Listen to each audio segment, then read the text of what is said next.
આજે આપણે બનાવીશું ઇન્સ્ટન્ટ અથાણું। આપણે પ્રસંગોમાં ગમે ત્યાં જઈએ તો ત્યાં આપણને ઇન્સ્ટન્ટ અથાણું જોવા મળે છે।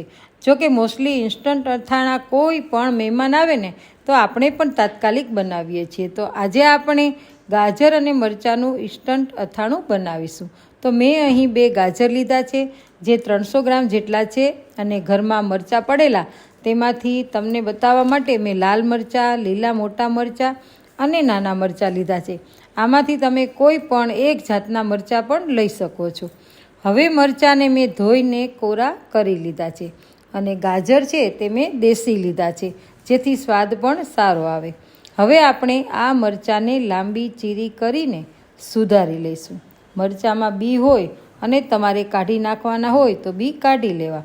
અને આ અથાણું છે ને તે આપણે જમવા બેસીએ અને જમવાનું ભાવતું ના હોય તો જો તમે આવું અથાણું હોય તો તમને ભૂખ ઉઘડે અને ખાવાની પણ મજા આવે। તો તમે મરચાંના તમારી રીતે લાંબા પીસ કરી લેવા। ત્યાર પછી આપણે ગાજરને લઈશું। તો ગાજરને આપણે પીલરની મદદથી છાલ ઉતારી લઈશું। અને આ અથાણું તે 15 દિવસ તો બગડતું નથી, પરંતુ તેને 1 દિવસ માટે બહાર રાખવું અને પછી તેને તમે ફ્રીજમાં મૂકી શકો છો। હવે ગાજરની છાલ ઉતારી લીધી છે અને તેને આપણે કટ કરી લઈએ। અને ત્યાર પછી તેના 2 ભાગ કરીને વચ્ચે જે પિત્તનો ભાગ હોય છે તે આપણે કાઢી લઈએ। અમે તો પિત્તનો ભાગ કહીએ છીએ કેમ કે, અને નાના હતા ને ત્યારે તેને કૂતરો પણ કહેતા, કેમ કે તેનાથી ઉધરસ થાય। તમે શું કહો છો ને તે કમેન્ટમાં જરૂરથી જણાવજો। હવે આપણે આ ગાજરના પીસમાંથી ચીરી કરી લઈએ। તમે લાંબી કે મીડિયમ સાઇઝની ચીરી કરી શકો છો। તો આવી જ રીતે બધા જ ગાજર અને મરચાંની ઊભી ચીરી કરી લીધી છે। અને હવે આપણે આ ગાજર મરચાંમાં ભેળવવા માટે થઈ અને મિક્સ મસાલો તૈયાર કરી લેશું। તો મેં અહીં અડધો કપ એટલે કે 6 થી 7 ચમચી રાઈના કુરિયા લીધા છે, અને તેને ગોળ ફરતે બાજુ કરી અને આપણે આમાં રાઈના કુરિયા થોડા વાપરીશું, કેમ કે આ ઇન્સ્ટન્ટ છે તેથી તેના પર કોટ થાય તેટલા હોય તો પણ ખાવાની મજા આવે। હવે મેં તેની ઉપર 1.5 ચમચી હળદર નાખી દીધી છે અને વચ્ચે નમક ઉમેર્યું છે।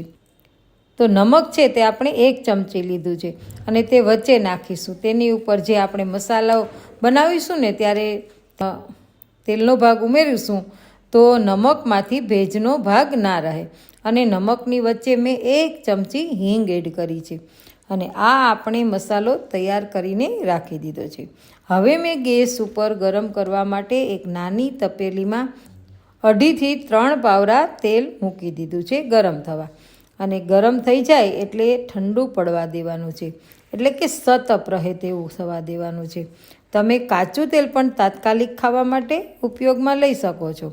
હવે આપણે તેલ નવશેકું એટલે કે સતપ જેવું થઈ ગયું છે, અને તેને આપણે હિંગ અને નમક ઉપર નાખી દઈશું જેથી નમકમાંથી ભેજનું પ્રમાણ નીકળી જાય।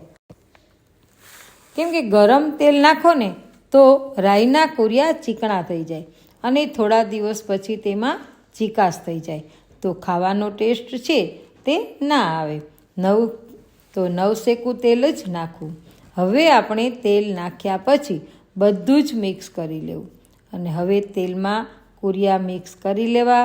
ત્યારબાદ તેમાં આપણે ગાજર અને મરચાંના જે પીસ કરેલા છે ને તે પણ એડ કરી દઈશું, કેમ કે આપણે સુધાર્યા એની પહેલાં આપણે સારી રીતે ધોઈને લઈ લીધા હતા અને પછી સમારેલા, તેથી તેમાં પાણીનો ભાગ નથી, માટે અથાણું બગડશે નહીં અને પાણી પણ છૂટશે નહીં।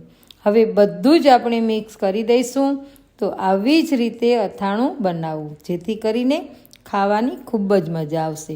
હવે મેં તેમાં રસદાર લીંબુ છે તેથી હું તેમાં અડધું લીંબુ નીચોવીશ।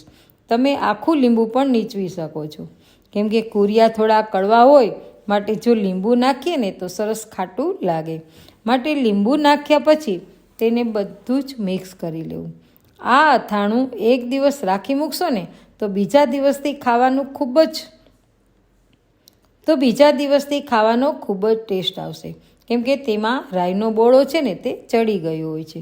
તો આપણું ગાજર મરચાંનું ઇન્સ્ટન્ટ અથાણું તૈયાર થઈ ગયું છે, અને તેને તમે કાચની બોટલમાં ભરી શકો છો. તો તમે કોણ કોણ આ રીતે બનાવો છો તે કમેન્ટમાં જરૂરથી જણાવજો, અને અલગથી બનાવતા હોય તો પણ મને જણાવજો. અને વિડીયો પસંદ આવ્યો હોય તો વિડીયોને લાઈક કરજો, શેર કરજો, ફ્રેન્ડ્સ ફેમિલીમાં શેર કરજો, અને મારી ચેનલ પર નવા જ આવ્યા હોય તો ચેનલને સબસ્ક્રાઈબ કરી દેજો. ફરી મળીશું નવી રેસીપી સાથે. ત્યાં સુધી આવજો.